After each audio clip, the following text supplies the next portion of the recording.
EBay की training जो-सी है वो इसलिए ज़रूरी है कि ईबे से हम लोग काफ़ी सारी परचेज़िंग करते हैं पार्ट्स की।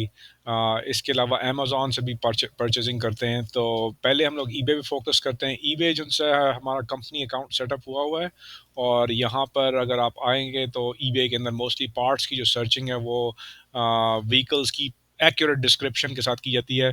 एक मसला जो है व्हीकल की जो गाड़ियों के पार्ट्स का है वो ये है कि एक ही सेम साल की जो-सी है गाड़ी होएगी उसका, यानी कि सेम ईयर और सेम मेक और मॉडल होएगा, लेकिन पार्ट्स उसके अंदर डिफरेंट लग सकते हैं। तो हमें वो क्या होता है उसका एक्यूरेट पार्ट नंबर चाहिए होता है। यानी कि पार्ट नंबर जो-सा है वो हमें मैकेनिक देगा कि यार मेरे पास ये वाला पार्ट नंबर मुझे चाहिए। वो पार्ट नंबर उस एक्चुअल पार्ट के ऊपर से उतार के या कॉपी करके या उसकी तस्वीर खींच के देगा। तो उसकी फिर हम लोग डिस्क्रिप्शन यहाँ पे डालेंगे। जैसे मैंने अभी सर्च किया था 2020 जीप रूबिकॉन या ग्लैडिएटर रूबिकॉन डोर पैनल। ठीक है, अब मैंने इसको सर्च किया है तो मुझे इसके साथ इसके सर्च रिजल्ट्स मिल रहे हैं और इन सर्च रिजल्ट्स के अंदर जो है मुझे साथ साथ इसकी मैं देखता जा रहा हूँ कि कौन सी वाली मुझे सूट करेगी।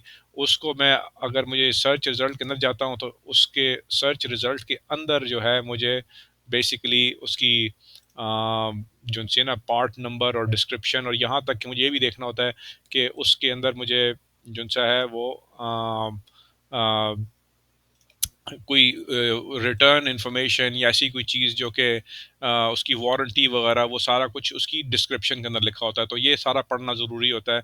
तो पार्ट्स की जब परचेजिंग करते हैं हम लोग तो उसकी पेमेंट जो सी है मोस्टली क्रेडिट कार्ड से ही होती है, जो कि क्रेडिट कार्ड हमने इसके साथ ही ईबे के साथ ही अटैच किया होता है, कोई एक या दो जो हम लोग उसको एक्सपेंस कार्ड भी कहते हैं, तो उसके साथ ही फिर वहाँ परचेजिंग हो जाती है।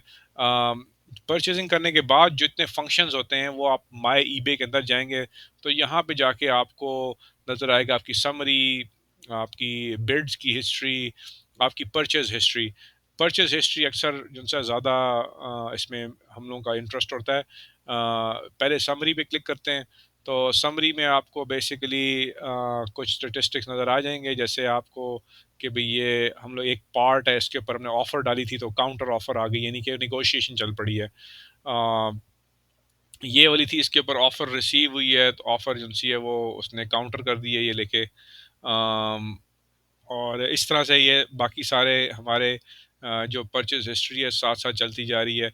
अब अगर मैं चाहता हूँ कि मैं परचेजेस देखूँ तो मैं इसको सिर्फ परचेजेस पे क्लिक करता हूँ तो ये मेरे पास परचेजेस आ गए। अब नोटिस करें कि ये जो परचेज है इसके अंदर हाँ, मुझे ये पता होना चाहिए कि ये किस व्हीकल के लिए आया की परचेज है, ताकि मैं उसके उसका जो है उस व्हीकल की जो कॉस्ट है उसको फ्रेजर में या कोई दूसरा सॉफ्टवेयर अगर यूज़ हो रहा है जैसे कि व्यू या ऑटोमेटिक लॉट, उसके अंदर जाके वहाँ पे हम लोग एडिशनल कॉस्ट के अंदर जाके इसको पार्ट को इसको ऐड कर सकें। तो ज़रूरी ये होगा कि जो भी एम्प्लॉई परचेस कर रहा है पार्ट उसको हमें ये पूछना पड़ेगा भाई आपने कौन सी गाड़ी के लिए है, तो उसकी कोई आइडेंटिफाइंग इन्फॉर्मेशन जैसे last six of the when या गाड़ी की कोई उसका ईयर मेक मॉडल, जैसे यहाँ पे लिखा हुआ है 2013 MBG. MBG stands for Mercedes Benz GL 450 black, और इसके आगे ये लिखा हुआ आ रहा है 223010, ये last six of the when number है। तो ये इस 223010 ये की इंफॉर्मेशन है जिससे हम लोग आइडेंटिफाई कर सकते हैं। अब ये दूसरी एक आ रही है यहाँ पे OEM Toyota outer mirror cover, ये जो सा है अब हमें नहीं पता कि ये किसके लिए है, तो ये हमें पता करना पड़ेगा। ये वाला ऑर्डर कैंसिल हो चुका है तो इसलिए इसकी ज़रूरत नहीं है। ये डिलीवर्ड हो चुका है, इसका लिखा हुआ आ रहा है। तो अगर हम लोग पीछे लिस्ट में नीचे जाएँ तो सबके अंदर ऑलमोस्ट सबके अंदर जो है ना ये पार्ट्स आ रहे हैं लिखे हुए।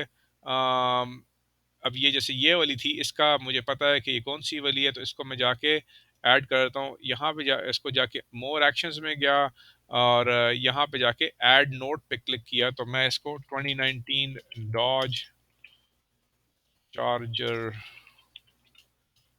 कैट, ये इस गाड़ी का नाम है और साथ ही इसका ट्रिम लेवल है।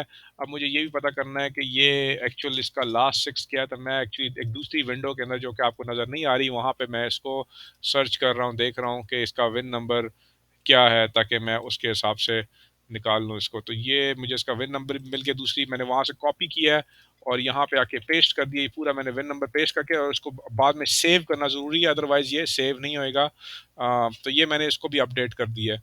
इस तरह से अब ये भी है 740 या लेन चेंज, तो ये एक व्हीकल जो कि बिकी हुई है, तो ये इसका मुझे एक्चुअल विन नंबर याद नहीं है, लेकिन इसको मैं अभी फ़िलहाल इसकी डिस्क्रिप्शन डाल देता हूँ। तो ये इस तरह से इसको भी हमने अपडेट कर दिया।